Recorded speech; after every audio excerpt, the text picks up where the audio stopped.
genre de petits détails à la con. Rebonjour à tous. Après une semaine de repos, du coup, des coups de soleil qui ont été pris, de ma part, même si on est en Normandie qu'il a fait 15 degrés. On dirait les possédés. Bah voilà, ça commence, putain, c'était sûr, 100%. Bon, du coup, on est ensemble ici jusqu'à 10h30, je pense qu'on va dépasser un petit peu, étant donné que j'ai commencé en retard, et puis ensuite on passera sur ma chaîne perso, pour parler un petit peu de tout et de rien, je répondrai à toutes vos questions.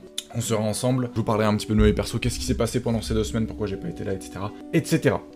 Et demain, bien évidemment, on fait un live cuisine, comme d'habitude, si ça marche bien, si tout fonctionne bien, si je n'ai aucun problème. Sinon oui, un Bitcoin qui a failli repartir encore une fois vers le sud, et qui nous range néanmoins, il y a un indicateur qui peut être plutôt positif, et je vais vous montrer lequel c'est le RSI, en monthly, qui nous annonce pourquoi pas peut-être une divergence haussière. Nickel, du coup, en weekly, qu'est-ce qu'on a? On va commencer par le weekly, du coup, forcément. Vraiment, c'est la galère, hein. La reprise, ça va pas du tout, hein. Ça me rappelle les mauvais moments quand t'es en cours, t'oublies tout le lundi matin là. Merde, il y avait contrôle, je savais pas, on vient de vacances, machin, putain. Ah, j'aime pas ça. Ah, j'aime pas ça. C'est pour ça, moi, il faut pas me couper dans mon élan quand je fais des streams, parce que si j'arrête pendant 2 semaines, c'est bon, ça part en couille. Il y a des problèmes de son, il y a des problèmes au niveau de la vidéo et tout, ça m'énerve. En weekly, qu'est-ce qu'on fait? Les gars, 9 semaines de baisse, c'est incroyable. C'est incroyable, je ne pensais pas, quand on est arrivé à 6 semaines de baisse, les gars, je vous avais déjà prévenu, je vous ai dit, les gars, c'est la première fois qu'on fait autant de semaines de baisse depuis fort longtemps sur Bitcoin. Donc là, on fait 9 semaines, 1, 2, 3, 4, 5, 6, 7, 8, 9 semaines de baisse. C'est énorme. C'est vraiment énorme, c'est incroyable, c'est inimaginable et je ne pensais pas quand on est arrivé au niveau des 6 semaines de baisse qu'on allait encore pouvoir en faire 3 de plus. Je pensais vraiment qu'on avait trouvé un bottom et qu'on n'irait pas plus bas. Bon, résultat, on a eu un gros mouvement, comme je l'avais annoncé au niveau de la 6ème semaine, et je pensais qu'on allait clôturer dans le vert. Voilà. Finalement, on descend encore et encore. À part cette semaine, mais bon, comme je le dis à chaque fois, ça fait même pas 9h30 que cette bougie a été ouverte. Donc méfions-nous, et soyons à l'affût parce que ça peut très vite retourner à la baisse, comme tout le temps. Néanmoins, on a quand même été plus haut, la mèche a été quand même plus haut que tout ce qu'on a pu faire la semaine dernière. Donc voilà. Oui, c'est ça, c'est que du bruit. En gros, on peut repartir sur un jour, on peut repartir à la hausse, 5%. Mais après, qui nous empêche pendant la semaine de refaire encore 20% de baisse, ça serait ultra possible. Ce que j'ai vu, j'ai eu pas mal d'analyses, et beaucoup de personnes disaient qu'en gros, le sentiment de marché était toujours haussier, et que les gens n'étaient pas encore bear. Mais du coup, je me dis, en fait, est-ce que le marché est en mode, il y a un plafond de verre? Est-ce que le fait qu'il y ait des influenceurs, est-ce que le fait qu'il y ait beaucoup de personnes qui sont dans la crypto, qui sont en mode je hold, et qui voient le potentiel de la crypto, se disent, mais en fait, peu importe combien ça va descendre, je vais hold, et donc je serai toujours haussier à long terme. Et donc, est-ce que ça biaise pas en fait le sentiment de marché qui est que la plupart des gens sont toujours haussiers, il y a forcément des mecs qui sont baissiers, etc. Mais quand t'arrives sur les 30 000, comment tu peux être encore ultra baissier, tu vois? Et le S&P 500 pump, c'est bon, oui, tout à fait. Parce qu'il y a toujours la petite enfin, comment dire, il y a toujours la petite corrélation entre le marché traditionnel et les crypto-monnaies, ça c'est sûr et certain. 24 600 et 35 000, c'est mes targets pour soit vendre, soit acheter, en fonction de ce qui arrive en premier. Ouais, je vois. Parce qu'on est dans un range. Ah oui, je vous ai pas montré, mais là, ça range en balles, hein, les gars. Ça range en balles, hein, vraiment. Et encore, les 35 000, c'est aussi. Hein. Mais là, ce qui est bien, c'est d'acheter, c'est de revendre ici. Revendre entre les 30 000 et les 32 000, on va dire. Et de racheter sur les bottoms au niveau des 28 800. Parce que ça fait que ranger. Si vous connaissez réellement les crypto-monnaies et que vous connaissez vraiment la puissance des crypto-monnaies, faut pas avoir peur de casser en bas. Hein. Justement, moi je pense que si on doit avoir une crise, j'ai envie que la crise elle arrive aujourd'hui. J'en parlais à ma copine, en gros, moi je pense vraiment qu'on n'est pas loin d'une crise financière qui va être assez catastrophique. Au moins comme en 29. Des entreprises qui perdent, des banques qui se noient et tout. Et je pense que ce qui va ressortir de cette crise, vous savez, en 2008, ce qui est ressorti de la crise, c'était toutes les valeurs qui ont explosé dans les années 2000. Donc Facebook, Amazon, etc. C'est toutes les entreprises qui ont fait des fois je sais pas combien. Et ben je pense que là, ce qui va ressortir de cette crise, de la future crise, je sais pas quand est-ce qu'elle va arriver, je sais pas à cause de quoi ça va être dû, mais je pense que ce qui va en ressortir, c'est les crypto-monnaies. C'est la blockchain, c'est la rapidité de transaction, etc., etc. Je suis sûr et certain. Exactement, Axivre. Si on part en bas, c'est pour remonter, et si on monte, c'est pour redescendre. Toujours. Vous voyez bien que... En fait, c'est logique, hein. Quand ça monte, forcément, ça redescend après, tu vois. Ça peut pas toujours monter. Et il y en a, en fait, quand t'arrives dans la bourse, ou dans les crypto-monnaies et tout, dans les marchés, t'as toujours l'impression que ça va monter jusqu'à l'infini, en fait. Et en fait, quand les gens rentrent, les petits retail, genre ici, par exemple, quand ils sont tous rentrés, ils se sont tous dit « Ah, mais ça va aller 1 million, ça va aller... » Tu vois. Et ils avaient pas ce truc en mode, bah, en fait, quand ça monte, c'est forcément que ça redescend derrière à un moment. Et c'est pas au moment où tout le monde en parle qu'il faut racheter, c'est au moment où tout le monde en parle qu'il faut revendre. Moi, je vous dis, les gars, si vous avez un salaire mensuel, vous mettez un certain pourcentage, petit pourcentage, bien évidemment, et le reste, vous le gardez de côté. On voit beaucoup les altcoins performer, mais le Bitcoin, on le voit pas forcément. En tout cas, nous qui sommes dans les cryptos, on le voit pas forcément. Et du coup, j'ai l'impression qu'on a tendance des fois à l'oublier le Bitcoin. Et c'est dommage, parce qu'en fait, plus le temps avance et plus ces phases-là arrivent, donc les phases de baisse, etc., plus je me dis, mais en fait, le Bitcoin, c'est l'avenir, en fait, réellement. Et je suis de plus en plus en train d'être, pas maximaliste Bitcoin, mais en train d'être à fond derrière le Bitcoin. Là où, par exemple, en novembre, je voyais que EGLD, EGLD, EGLD, et je me disais, putain, on va payer que en EGLD et tout. Aujourd'hui, je me dis plutôt, bon, bah, c'est plutôt grâce au Bitcoin, en fait. Parce que c'est lui qui supporte tout.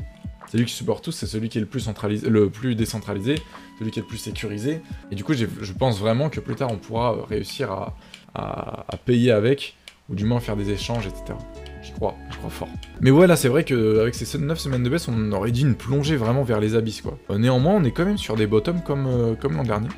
Comme vers l'été dernier.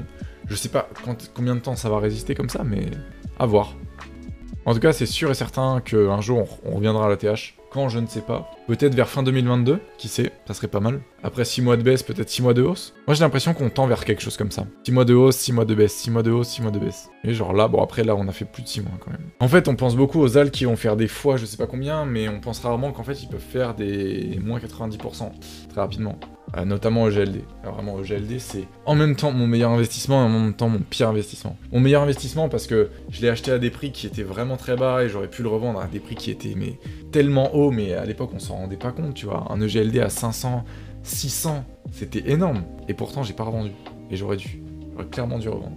Un Bitcoin que tu achètes en 2008 ou que tu l'achètes aujourd'hui, il vaudra toujours un Bitcoin parce qu'on sait qu'il y aura que 21 millions de Bitcoin, tu vois. C'est le code, c'est dans le white paper, c'est ancré, tu vois. Et c'est pas un contrat que tu peux brûler comme ça, c'est un truc qui est vraiment ancré dans des milliards, des millions d'ordinateurs, tu vois. Il y a des mineurs qui sont là pour sécuriser le réseau, il y a des personnes qui sont là pour l'utiliser, il y a une certaine décentralisation, il y a des pays qui commencent à accepter le Bitcoin, donc ça veut dire qu'il peut... En fait, plus des pays accepteront le Bitcoin, plus des pays réguleront le Bitcoin, moins il sera possible d'être interdit. Parce que si des pays le régulent, ça veut dire qu'il est considéré à part comme un actif numérique. Et donc s'il est considéré à part comme un actif numérique, il pourra pas être banni. Et toutes les minutes, toutes les secondes, toutes les heures, tous les jours et tous les mois qui passent sur le Bitcoin, c'est des jours de gagner sur et ça approuve encore une fois de plus que le Bitcoin a une place sur la Terre en fait. Bitcoin euro, l'inflation nous aide à pousser le Bitcoin.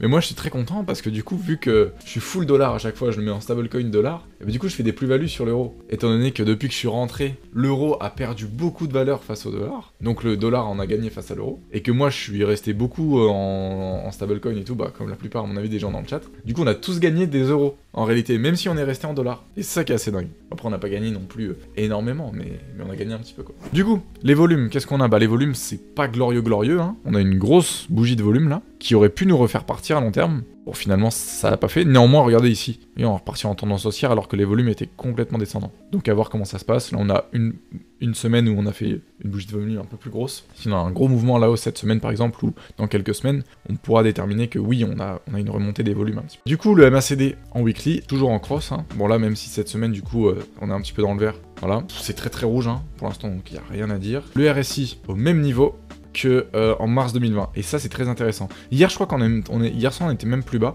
mais en gros voilà on est sur les 33. Alors est-ce que c'est un bottom? Est-ce que ça l'est pas? Ça y ressemble grandement quand même. Bon après ici aussi on pouvait dire que ça ressemble à un bottom, ici aussi on pouvait dire que ça ressemble à un bottom. C'est vrai qu'on peut encore redescendre jusqu'au 29. C'est ce qu'on avait fait au bear market de 2018-2019 là. C'est ce qu'on pourrait faire. Néanmoins, je suppose qu'on pourrait remonter comme ça. Voilà. C'est une théorie, mais dans tous les cas, plus on va bas, plus on atteint le bottom, ça c'est sûr. Et là, MA200, ça c'est important ça. Regardez sur le BLX, la moyenne mobile 200, qui est très intéressante, et qui pour l'instant, en fait, c'est pour ça qu'il y a peut-être un sentiment qui n'est pas encore baissier, c'est qu'on n'a pas été touché de la moyenne mobile 200. Et pour l'instant, elle est à 22 000 $. Donc, si on range ou alors qu'on remonte un petit peu, elle pourrait remonter à ce niveau-là, pourquoi pas vers les 25 000 ou quelque chose comme ça. Et là, on pourrait revenir faire un bottom, une touchette au même niveau qu'ici, pourquoi pas, et remonter derrière. Mais en tout cas, ce qui est sûr, c'est que la MA200, pourquoi elle est intéressante? Parce que au Corona, on l'avait touché, bear market, on l'avait touché, d'ailleurs ici on avait même été en dessous, on avait même fait une clôture en weekly en dessous, putain, ça devait être ultra flippant ici par contre. Et du coup, ici on est venu la toucher. Donc si on vient la toucher, ça veut dire que soit on arrive sur bottom, soit on est en bear market. Et bear market en mode, bon bah, on va descendre, là on va ranger pendant plusieurs mois, plusieurs années. Faudrait qu'on range pendant longtemps. Moi, c'est ça qui me fait peur, c'est que des fois on a rangé comme ici, mais on n'a pas rangé pendant. Attends, ça voudrait dire qu'on range pendant combien de temps là? Imaginons on fasse un range comme ça, à peu près, pendant 11 semaines. 11 semaines, c'est quoi? C'est 3 mois? Ouais, c'est ça, c'est 3 mois. 3 mois, ça ferait... Oui, 3 mois, ça ferait septembre à peu près, ça ferait fin août. Et donc là, ça veut dire que si on range pendant 11 semaines, 25 juillet, ouais, non. On prend à partir d'aujourd'hui, 11 semaines, on range ici, là. Ouais, potentiellement, et puis la MA, et puis elle recommence à remonter un petit peu. Mais je pense que pour qu'elle remonte à 25 000, faudrait vraiment y aller. C'est-à-dire qu'il nous faudrait plus de 3 mois pour qu'elle remonte à 25 500. Le MACD, oui, qui a timé le bottom. Regardez bien ça. Hop, ça c'est magnifique. Donc le MACD qui a timé le bottom. Bon, après, c'est le MACD qui s'adapte en fonction du cours et c'est pas le cours qui s'adapte en fonction du MACD. Hein. Ça, faut bien prendre en compte. Mais voilà, le MACD qui a timé le bottom. Après, on est reparti à la hausse. On a même cross bullish là-dessus. Et derrière, on a continué malgré tout à RNG. Alors là, ce qui peut être dangereux, c'est que, imaginez, on recross bearish. Bah derrière, ça peut être la chute. Donc ça, il va falloir faire très attention. Donc est-ce qu'on est sur un bottom? On va remonter ou est-ce qu'on va redescendre? Pour l'instant, le MACD, j'ai l'impression qu'il est plutôt baissier. Dans le sens où pour l'instant, on est dans le vert. Plus on est dans le vert, plus on a de risque de retourner dans le rouge. Et aussi, on a quelque chose de très intéressant. Le RSI qui est venu déjà toucher les 25 000, les 24 000. J'avais dit en gros on peut retourner aux 24 000, ça serait ultra possible, machin, je sais pas quoi. Et finalement on est retourné. On n'a pas été aussi bas qu'au niveau du Corona, mais c'est vrai qu'au niveau du Corona... Ah non, c'est pas au niveau du Corona ça. Ouais, c'est vrai qu'on n'a pas été aussi bas que ici. Donc en réalité en daily ça pourrait encore redescendre, nous faire un pic plus bas. Voilà. Mais ce qui est intéressant aussi surtout, je sais pas si vous la voyez, c'est la divergence haussière qu'on a en daily, et c'est probablement le seul indicateur qui pourrait être haussier aujourd'hui. C'est-à-dire que vous voyez, on range, on est même limite descendant, alors que le RSI est montant. Donc ça pourrait annoncer dans les prochains jours, pourquoi pas, une reprise haussière, vite fait. Donc pourquoi pas de remonter sur des niveaux comme les 40 000, ce qui serait excellent, remonter sur des niveaux comme les 40 000, et ensuite recommencer notre range, etc., et pouvoir se stabiliser au niveau des 40 000 plutôt que les 30 000. Ça ferait stresser, je pense, peut-être un peu moins de monde. Néanmoins, il y a peut-être, comme le dit le marché, peut-être encore besoin de liquider encore des personnes qui seraient encore trop sur le marché, on va dire. Il faut que je vous parle aussi du GST, là. Il faut que je vous parle du GST, de CF qui veut faire quelque chose par rapport au GST. Et du coup, oui, en monthly, le MACD, il avait vraiment raison, bon, ça, chaque semaine je le dis, mais vraiment, le MACD avait raison de fou. Bon, regardez, on a fait tac. Et là, on va bientôt avoir la clôture monthly. Donc ça serait très possible, et ça corrèle avec ce que je disais au niveau daily. C'est-à-dire que là, cette semaine, on va avoir la clôture monthly, et en plus, on a la divergence haussière en daily, ce qui fait que on pourrait potentiellement avoir un début de mois qui peut être haussier. Donc imaginons, on clôture ici, dans le rouge. Imaginons qu'on clôture dans le rouge, et qu'ensuite, par la suite, on fait par exemple une première semaine haute, haussière, ça pourrait peut-être donner un élan pour remonter après, par la suite. À voir. Mais en tout cas, ouais, il va falloir surveiller cette clôture monthly parce que ça va être la plus basse clôture qu'on n'aura pas faite depuis près de 2 ans. Non, depuis 1 an et demi. 1 an et 4 mois. Donc depuis janvier 2021, c'est la première clôture qu'on fait aussi bas. Enfin, depuis, ouais, non, même décembre 2020. La hausse d'aujourd'hui n'est pas si énorme. Néanmoins, c'est vrai que ça fait longtemps qu'on n'a pas vu une journée haussière comme ça. 4%, c'est pas énorme sur le Bitcoin. Vraiment, si tu me dis, on fait une journée à... Tu vois, là, on a fait une journée où on est monté beaucoup, hein. On a fait beaucoup de pourcentage de hausse. Et là, c'est vrai que ça fait 3 jours qu'on monte sur le Bitcoin. À voir par la suite. Mais c'est vrai qu'on pourrait, pourquoi pas, atteindre ici les 31 000, puis redescendre et ranger. Tout à fait. Après, encore une fois, un petit rappel. Tant qu'on ne touche pas la moyenne mobile vers les 22 000, enfin, c'est bon. Enfin, je veux dire, si on touche la moyenne mobile et qu'on remonte directement, ça sera vraiment une confirmation que le marché n'a pas envie de descendre en dessous des 22 000 et qu'en plus, c'était un bon moment pour acheter. Voilà. Ah oui, et j'ai aussi quelque chose à vous montrer. Au niveau du RSI en monthly, on est bien en monthly, on n'est pas en monthly. Il est pire qu'en mars 2020, les gars. Regardez-moi ça. Mars 2020, on est arrivé au 48, on est au 47. Alors, c'est légèrement pire, hein, mais je veux dire, on est potentiellement sur un mois qui annonce la fin de la baisse. On est au même niveau que au début du bear market de 2018-2019. Je veux pas vous influencer, hein, mais on est sur potentiellement à long terme des bons points d'achat, si on regarde en monthly. Hein. Si par exemple vous comptez garder vos bitcoins pendant 1 an, par exemple, ou en tout cas au moins 6 mois, je pense que c'est un bon point d'achat aujourd'hui. Ah, même si on fait 3% de hausse aujourd'hui, que ça peut être un dead cat bounce, néanmoins le RSI monthly est quand même plutôt pas mal. C'est possible, néanmoins, que l'on ait quelque chose du style en mode, bon bah on descend encore plus bas, sur les 30, j'en sais rien, je sais pas du tout. Mais c'est vrai que ça serait possible de faire quelque chose comme ça. Voyons à long terme. À long terme, ouais, on n'a pas fait mieux que... Ouais, il faudrait en fait qu'on revienne ici sur les 44. Pour vraiment confirmer. Donc en réalité, ça peut être un bon point d'achat, parce qu'on a fait ça en mars 2020. Mais mars 2020, c'était très court comme période. Là, ça fait déjà plus de 6 mois, vous voyez ici, là, ça fait 6 mois qu'on est en période de baisse, alors qu'au niveau du Corona, on a fait 1 mois dans le rouge, et hop, on est remonté direct. Donc je pense qu'en fait, il faudrait plutôt qu'on descende vers les 44. Est-ce qu'on va le faire pendant le mois de juin? Cependant, exactement, t'as raison Didier. Pas mal tout ça, effectivement. Moi, perso, je pense que le contexte macro fait que le marché traditionnel et la crypto vont pas remonter avant septembre. Sell in May and go away. Là, c'est la récession qui pointe le bout de son nez. Faut pas être pressé, mais c'est des super points d'achat. Exactement, ouais. Parce qu'il y a Sell in May and go away, bah, peut-être que là, tout le monde s'est barré, en fait, des marchés, et que c'est le moment où on est tout seul, là, comme des cons. Bon, bah, qu'est-ce qu'on fait? Bon, bah, on achète. On achète parce que tout le monde est parti. Ils ont tous revendu, c'est con. Bon, bah, nous, on rachète, là.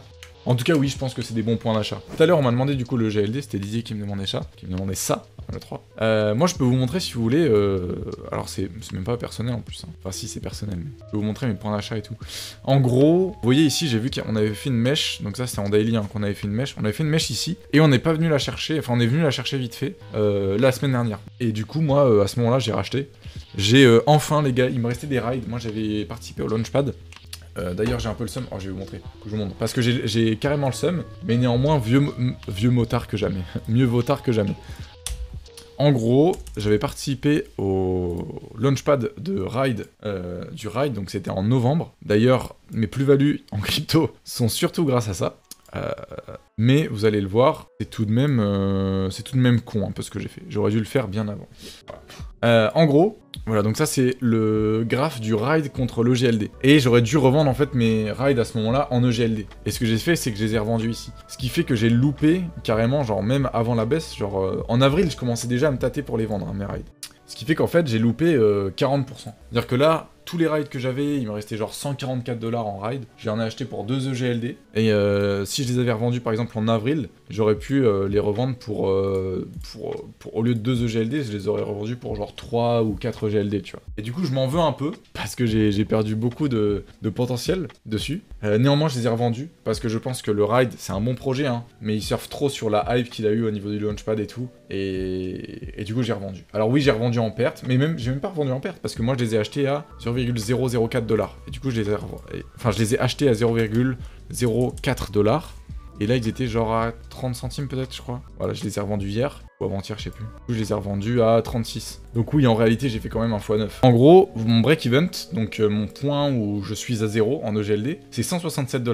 Donc ça, c'est avec tous les dons que j'ai reçus, tous les EGLD que j'ai achetés, tout ce que j'ai fait, tout ce que j'ai racheté hier, etc. Enfin bref, tout ce que j'ai accumulé en EGLD. Si je veux être à 0, c'est à 167 $. Alors pourquoi? Non, c'est pas parce que j'en ai acheté une tonne à 167 $. C'est parce que j'en ai acheté un petit peu ici, j'en ai acheté un petit peu ici, ici.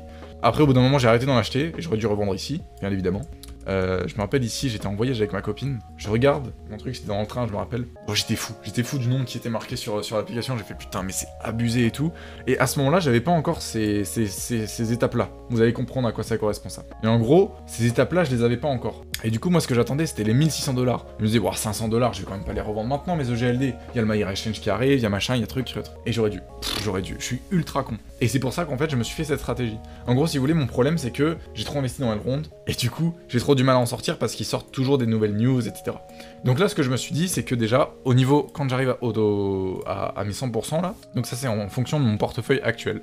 C'est mon pourcentage de GLD que je vais garder. En gros, quand j'arrive à 100%, déjà je revends 30% de mes EGLD. Direct. Illico, je revends 30%, je mets ça en stablecoin, et je les mets sur Binance ou sur d'autres trucs, pour pouvoir avoir de la liquidité pour racheter des crypto-monnaies. Bref, ça c'est un premier point.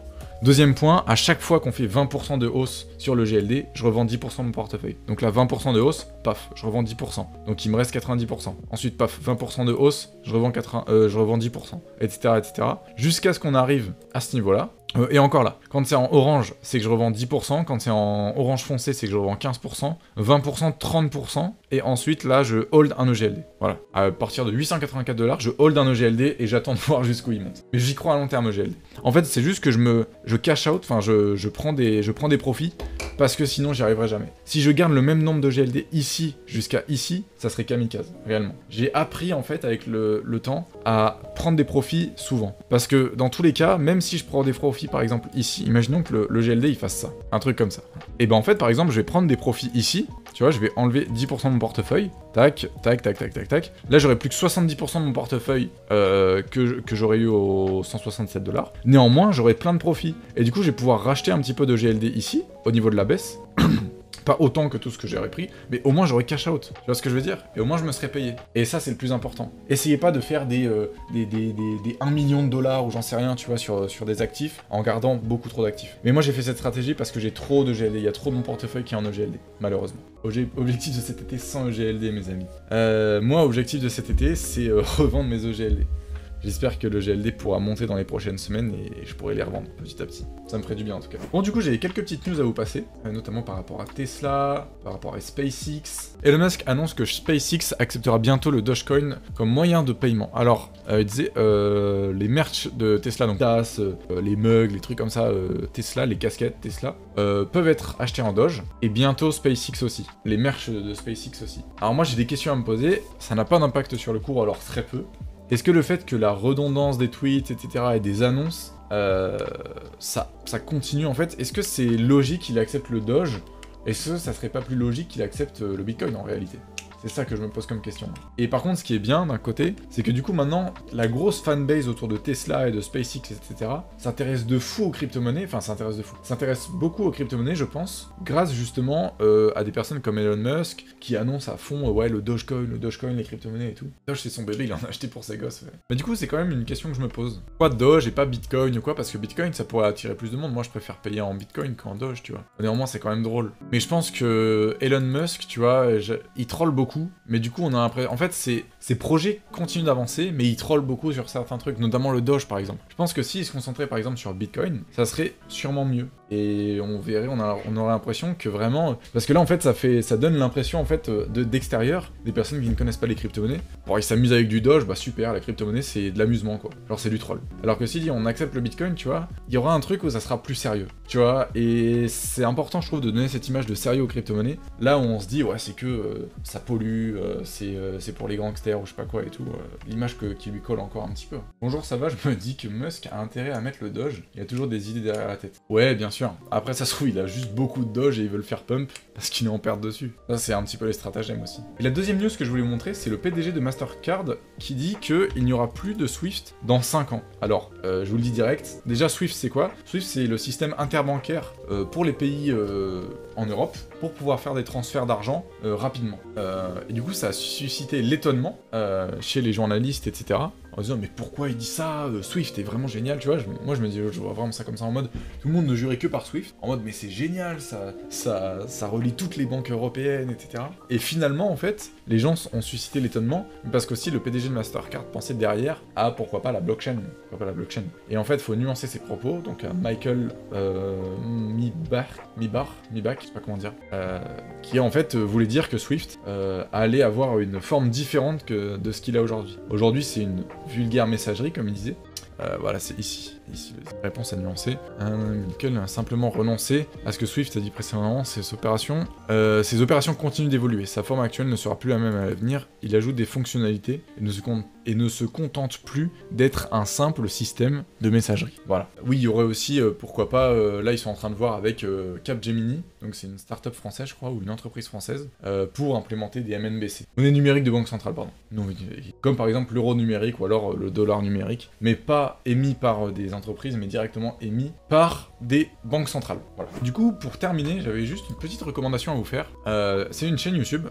Qui s'appelle Athletic Interest. Alors, petite chaîne YouTube qui s'appelle Athletic Interest et qui peut en intéresser plus d'un. En gros, c'est une chaîne YouTube sur le business dans le sport. Et en gros, par exemple, vous voyez, ils font des vidéos qui sont très bien réalisées, qui sont aux alentours des 10 minutes, voilà, même pas là, on a 7 minutes, 9 minutes et tout, qui sont ultra bien faites. Alors, c'est en anglais, donc faut parler un petit peu anglais. Mais normalement, vous voyez, il dit par exemple, en fait, il parle du business dans le sport. Par exemple, est-ce que Chelsea coûte aujourd'hui 3 milliards d'euros, 3 milliards de dollars? Parce que vous savez que le président de Chelsea, c'était un oligarque russe, et donc il a été démis de ses fonctions, je crois, ou quelque chose comme ça.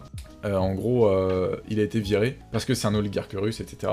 Et donc, vu qu'il détient Chelsea à 3 milliards, est-ce que il est surévalué ou pas? Là, il dit pourquoi un maillot de foot ça coûte 10 balles à produire et on nous le vend 90 €. Cristiano Ronaldo, le meilleur coup business de Cristiano Ronaldo. Là, il parle des NFT dans le sport, par exemple. Il parle de pas mal de choses, il y a pas mal de vidéos à regarder. D'ailleurs, j'ai même pas regardé celle-là, mais ça m'intéresse vachement.